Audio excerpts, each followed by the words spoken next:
Only fools would walk away, but we're standing here today.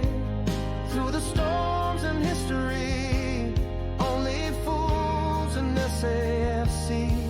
Sunderland till the day I die, underneath the west side sky. Through it all we still believe, only fools in SAFC.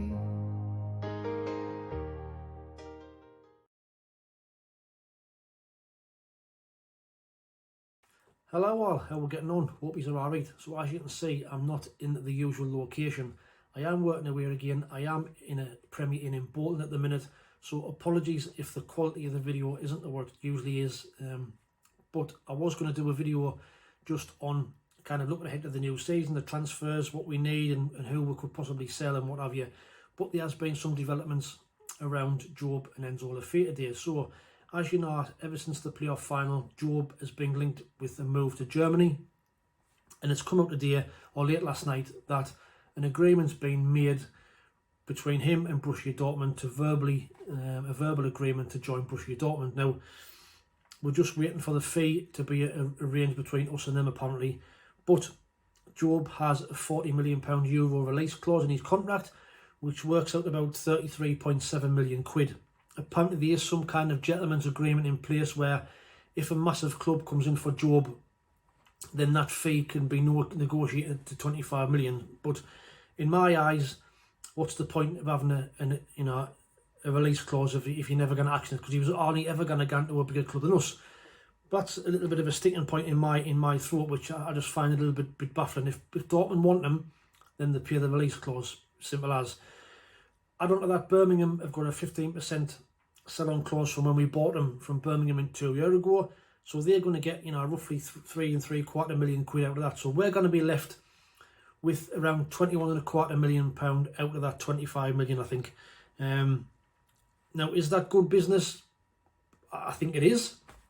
Like I say, we bought them for an initial 1.5. So a profit of over 20 million quid in 2 years is probably excellent business. And that's kind of the model where we are at the moment. We're buying these players, developing them on, and then selling them for big fees. Now, is he worth 20 million quid? I didn't know. We've seen this season, the last couple of years, he is a massive prospect, a fantastic player. But is he at that level to play for Borussia Dortmund yet? They're going to have Champions League football. I didn't know. I personally would like them to stay and give us another year in the Premier League, just for to test him. His brother Jude didn't do it. He took the same route. He went to Germany the same. And looks like Jobe's going to follow in his footsteps. But we always knew he was going to leave at some point. There isn't any point really in keeping a player who wants to leave. So if Jobe does end up going to Borussia Dortmund for that money, then he will go with my best wishes. I wish him all the best. Thank him for what he's done for the club and getting us promoted back to the Premier League, and hope he goes on to have a fantastic career, which I'm sure he will do. I'm sure the plans there that at some point he probably will play in Real Madrid's midfield alongside Jude. But we'll have to wait and see how it plays out. But it's looking like that Jobe will end up going to Borussia Dortmund, possibly before that transfer deadline of June the 10th, where so he can play in the World Cup Championship with Borussia Dortmund. Now,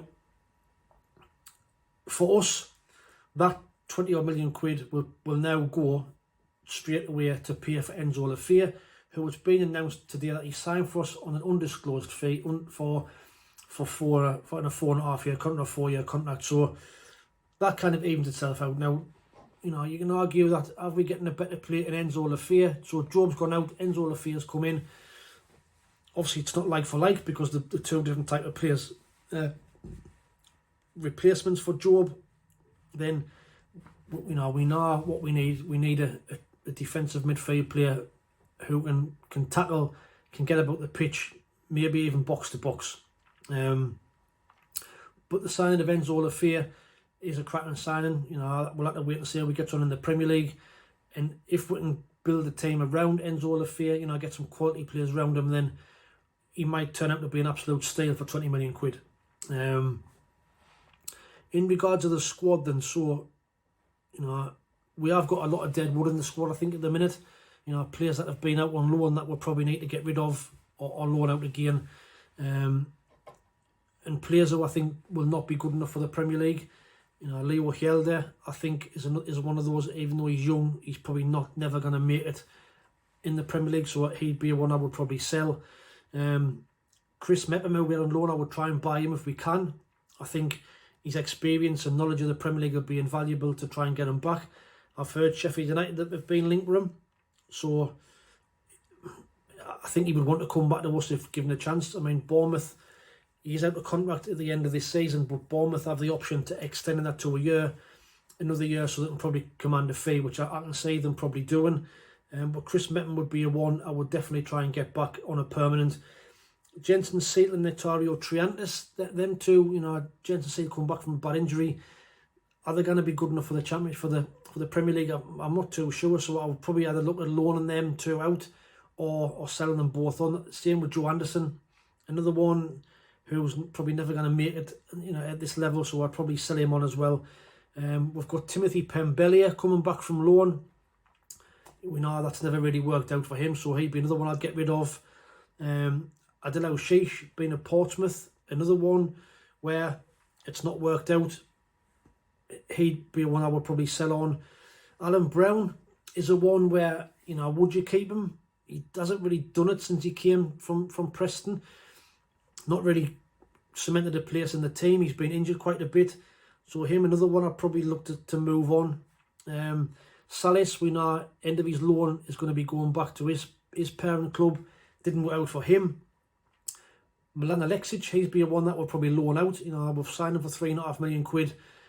He needs to go out and get a loan for a season in the Championship, get some games behind him and come back stronger. Pierre Ekwa, just need to get rid. Never going to make it at this level for me. Jamie Tetty, another one when he good enough for the Premier League. Need to sell him on. Ian Paveda, well, the least said about him, the better. You know, I hardly ever seen him. We'll probably not see him if we do keep him. So he'd be one I would sell or release. Jefferson Bennett, another one, not in favour, never going to make it, can get rid of. And Abdullah High, the centre forward, again being injured when we bought him. So he'd be a one I'd probably give a year loan to a Championship team and see how he gets on before we make a decision on what to do with him in the future. So there's a lot of players there that we could potentially lose, you know, get rid of and cut their wages off the wage bill. But let me know what your thoughts are on them players now. What would you do with them? Would you keep them? Would you sell them? Would you loan them out? Can it free up spaces in the squad for extra wages? Forgetting that we've got Nazari Russian and Lewis Semedo as well. Another two that we need to get rid of. So there's another two we could get off the wage bill. Now there is, as you would expect, there's a lot of transfer rumours and names flying around. And a lot of them are going to be pie in the sky, what have you. But some players that we've been linked with, goalkeeper Lewis Malagon from Club America. You know, do we really need a first choice goalkeeper? I think Anthony Patterson will do a job in the Premier League. We've got to give him a chance at least. But Simon Moore, does that mean he's going to be going out on loan or possibly sold and to have two quality goalkeepers in? Simon Moore probably didn't do no wrong in his time at Sunderland. But, you know, will the club want to move him on or will they keep him as a backup again? But that Lewis Malagon, PSV and Crystal Palace are linked with him. You've probably heard the Wilfried Singo one, the right back and right wing back from Monaco, 20 million quid. Now again, do we need to spend that much on a right back? We've got Trey Hume, who I would love to see as being his first choice. Well, now he's been linked with a move to Everton and Crystal Palace being linked with him. But Trey Hume, for me, we've got to keep him and give him a chance in the Premier. He'll be a quality player. The Mags are also after Singo, so, you know, Champions League football, and that'd probably be the pull there. Cedric Kipria, central defender from Reims. He's got massive experience in England, but he's only ever played in the Championship with West Brom and Cardiff and Wigan. So, you know, for £2.5 million quid, do we really need another centre back of that kind of ilk? I think we should be buying better quality. You know, if you like, if we are going to go and buy a centre half. I mentioned Chris Mepham. You know, I think it would be great to get him back on a permanent. We've been linked with midfielders Tommy Doyle. Now, apparently Tommy Doyle could be available for as little as £3.5 million. Now, I think to get him from Wolves would be an absolutely massive signing, especially at that price. He's got Premier League experience, was at Manchester City, and every time I've seen him, he looks decent, he looks good, and he's got that experience and still only 24-year-old. So he'd be a great signing, I think. We've been in with Otter Kitishvili from Sturm Graz, 44 goals in 175 games for them from centre midfield. He would be probably a good replacement for Jobe. Probably a similar type of player as Enzo Le Fée. So again, do we need two players of that ilk? I mean, you need cover for every player in the Premier League in case you get injuries. So, possibly would be a good signing. The big one that we've been linked with is Jordan Henderson, from Ajax on a free transfer. For me, if we can get Henderson in, an absolute no-brainer. His experience that he would bring, he's still got it at the top level. He was called into the England squad last year, and I think he would be an absolutely fantastic signing. If we can get him, a great way to finish his career. Come here, keep us up in the Premier League. He probably wouldn't play every game, but just for his experience and know-how around the club and around the squad, around the young lads, would be absolutely a fantastic sign. So I really hope the club are looking to try and get Jordan Henderson back. Now, a sentimental one, Amad Diallo, has been mentioned to see if we should go and get him. We know Man United have got issues at the moment, apparently with transfers and what have you, with money. But Amad was, he was their best player last season. He's just signed a new contract, but he's going to be like 50, 60 million quid. And I really, really don't think that we've got any chance of getting Amad back. I mean, if they did put him up for sale, then, I'd love to see us try and get him. But, 55, 60 million and his wages he's going to be on will probably price us out of that move.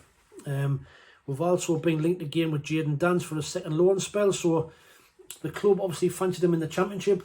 If he's fit, then, would you take him as a kind of a backup to Israel and Mienda and see how he gets on? Liverpool would probably want him to play quite a few games, I would have thought, if he came on loan, but that's the one we're exploring. In terms of outs, I've already mentioned Jobe. Dan Neil has been linked with Everton and Roma. Apparently Roma are lining up a £15 million bid for him. Now, £15 million for Dan Neil, I think I would probably take, if I'm honest. I'm still not convinced that Dan Neil could probably do it in the Premier League. I know he's a local lad, and I know he's a great prospect, but he didn't really stand out in the Championship, and I just don't think he's good enough to be Premier League yet. If he's ever going to be at all, he seems to get caught on the ball a lot. He hasn't got very much pace. So £15 million for him would probably be a good bit of business. And like I said, Trey Hume is being linked with Everton, Crystal Palace and La Liga clubs. So there's a few transfer rumours, a few ins and outs being bandied about. But, until people have signed and on the dotted line and we'll see the scarf, it's probably not worth talking about. But I just thought I'd jump on and kind of look at who we've been linked with and which of those could be kind of creditable rumours and who you would have out of that lot. Who would you have? Let us know in the thoughts. Let us know your thoughts in the comments below. Who would you have out of them? We've also got to think about PSR. Now, PSR is really complicated. It works out that you can. It's the sustainability of the club. So basically, doesn't let clubs overspend, and then they get relegated, and then they end up going bust and what have you. So I've looked into it, and this is from EFL analysis. So because we've spent two of the last 3 years outside of in the Championship, our losses over the 3 year will be capped at 61 million quid. If we lose more than 61 million pound in the next 3 years, then we'll breach PSR. We did lose 70 million pound in 23-24. Obviously we'll not have the accounts for 24-25 yet, but we'll probably be looking at probably a 10 million pound loss this season. We have got a kind of allowable expenditure, kind of a category 1 investment and so on. So we'll probably be looking at probably a minus 15 million quid going into the season. So that kind of gives us a bit leeway of just less than 40 million quid before we breach them PSR rules. So I don't think PSR is going to be a massive issue for us unless we go and spend absolutely crazy money and start spending stupid money on wages, which I don't think we're going to do. I think we're going to make shrewd signings. We might spend 15, 20 million quid on players, but they'll be over a longer contract, and you know, I don't think the wages will be that big. I know we've got to try and compete, but we've just got to try and have a little bit of luck and try and get some of these European signings in for not much money, and hope we'll find some gems like Brighton and Bournemouth have done. You know, and with probably some smart loan signings on top of that. I think Danny Welbeck's been mentioned as well, you know, as maybe on a free transfer. He might be a cracking signing for his experience as well for the younger lads. But I just don't think we're gonna have any issues with PSR, and I still think we can become competitive in the transfer market with players around that, you know, 5, 10, 15, 20 million pound mark, and not pay stupid wages. So that's just my thoughts, you know, at this very early stage on the transfer market and transfer window.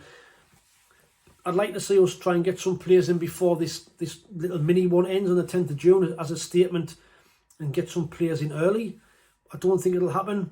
I know they've had a transfer target list drawn up for quite a while now, so the plans will be in place. We've just got to trust Christian Speakman and Stuart Harvey to get the recruitment right in the Premier League, and let's see if we can unearth some absolute gems moving forward in the close season.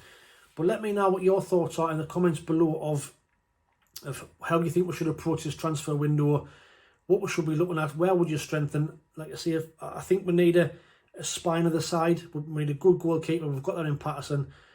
Quality centre half, quality centre midfield player, and centre forward is going to get you goals. And if you can build a team around that, you've got a chance of staying up.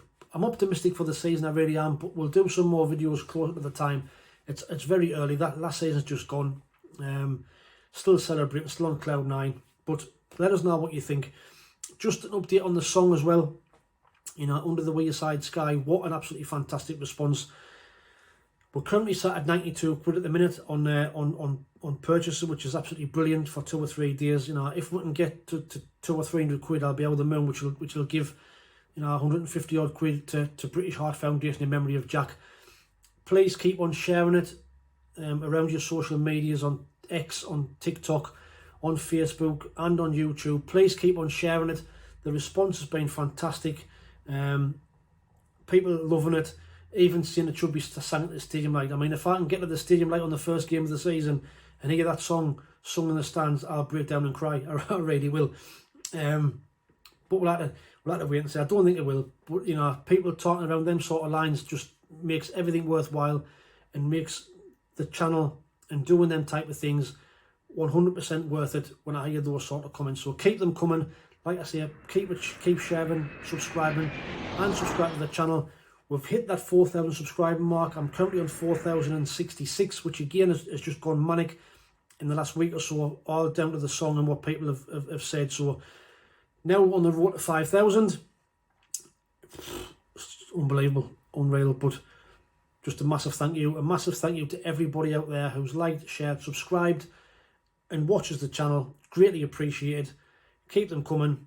Until the next time, thanks for watching. Take it easy, stay safe, and we'll speak soon. Ta-ra. From the shipyards to the tide, Sunderland's where we live and fight with pride.